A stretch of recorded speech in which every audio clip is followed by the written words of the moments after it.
মুরগির কলিজা ভুনা করার জন্য প্রথমে আমি ফ্রাই প্যানে দিয়ে দিলাম তেল আর দিয়ে দিব কিছু পরিমাণ পেঁয়াজ কুচিটা একটু ব্রাউন কালার করে ভেজে নিব।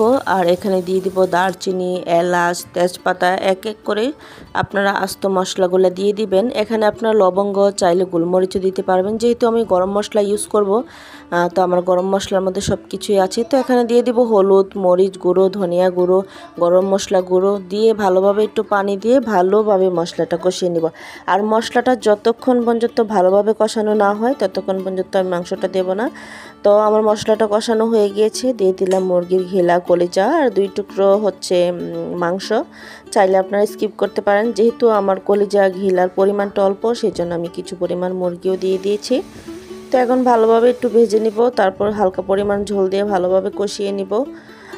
তো কষানো শেষ হলে যখন আমার 80% কষানো হয়ে যাবে তখন আমি ফাইনালি ঝোল দিয়ে দিব। তো এই তো দিয়ে দিলাম এখন ঝোল। তো ঝোলটা যখন একদম কষা হয়ে যাবে, একদম ভুনা ভুনা টাইপের হয়ে যাবে, তখন আমি কলিজাটা উঠিয়ে নিব। মানে আমার রান্না কমপ্লিট আর কি। আর আপনারা কিভাবে ভুনা করেন কলিজা আমাকে অবশ্যই কমেন্ট করে জানাতে ভুলবেন না। তো আজকের ভিডিওটি কেমন লাগলো, ভালো লাগলে আমার ভিডিওর পাশেই থাকুন, বেল আইকন ক্লিক করে আমার পাশেই থাকুন, সাবস্ক্রাইব করুন। ইউটিউব থেকে যারা দেখছেন আর ফেসবুক থেকে যারা দেখছেন তারা অবশ্যই ফলো করুন। যারা ইউটিউব থেকে দেখছেন আমার ফেসবুক পেজ থেকেও ভিজিট করে আসতে পারবেন, আমার একই নামে আমার ফেসবুক পেজ।